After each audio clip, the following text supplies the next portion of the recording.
আজ আমরা কথা বলবো একটি ভয়ঙ্কর কিন্তু গুরুত্বপূর্ণ প্রাকৃতিক দুর্যোগ নিয়ে, ভূমিকম্প।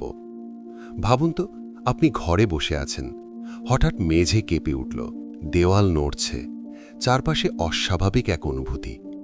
এই ঘটনাটাকেই আমরা বলি ভূমিকম্প।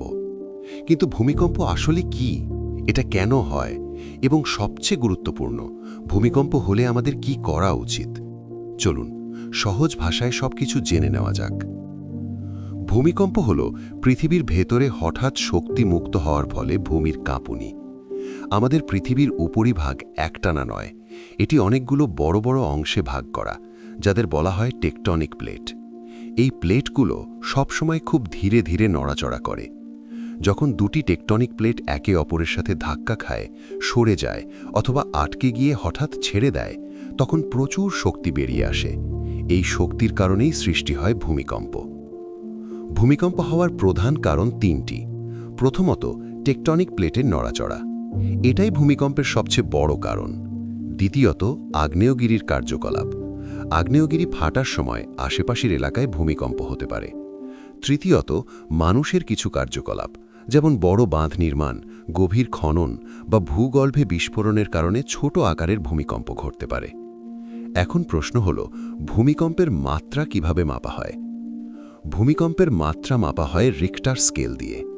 রিক্টার স্কেলে মাত্রা যত বেশি হয়, ক্ষতির পরিমাণও তত বেশি হয়। সাধারণভাবে 3-এর নিচে ভূমিকম্প হলে মানুষ অনেক সময় টেরই পারে না। 4 থেকে 5 মাত্রার ভূমিকম্পে হালকা কাঁপুনি অনুভূত হয়। 6 থেকে 7 মাত্রার ভূমিকম্পে বড় ধরনের ক্ষতি হতে পারে। আর 8 বা তার বেশি মাত্রার ভূমিকম্প ভয়াবহ ধ্বংস ডেকে আনে।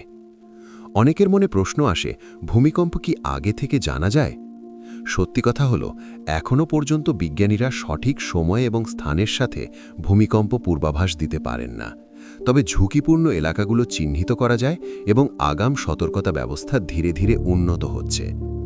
এখন আসি সবচেয়ে গুরুত্বপূর্ণ বিষয়, ভূমিকম্প হলে কি করবেন। ভূমিকম্প চলাকালীন শক্ত কোনো টেবিল বা খাটের নিচে আশ্রয় নিন। মাথা এবং ঘাড় ভালোভাবে ঢেকে রাখুন। জানালা, কাঁচ বা ভারী আলমারি থেকে দূরে থাকুন এবং কখনোই লিফট ব্যবহার করবেন না। আপনি যদি বাইরে থাকেন, তাহলে খোলা জায়গায় চলে যান। বিল্ডিং, গাছ এবং বৈদ্যুতিক তার থেকে দূরে থাকুন। ভূমিকম্প শেষ হওয়ার পর গ্যাস এবং বিদ্যুতের লাইন পরীক্ষা করুন। গুজবে কান দেবেন না এবং প্রয়োজনে উদ্ধারকারীদের সহায়তা করুন। ভূমিকম্প একটি প্রাকৃতিক দুর্যোগ, আমরা একে থামাতে পারি না, কিন্তু সঠিক জ্ঞান এবং প্রস্তুতির মাধ্যমে আমরা নিজেদের এবং অন্যদের জীবন বাঁচাতে পারি। নিরাপদ থাকুন। ধন্যবাদ।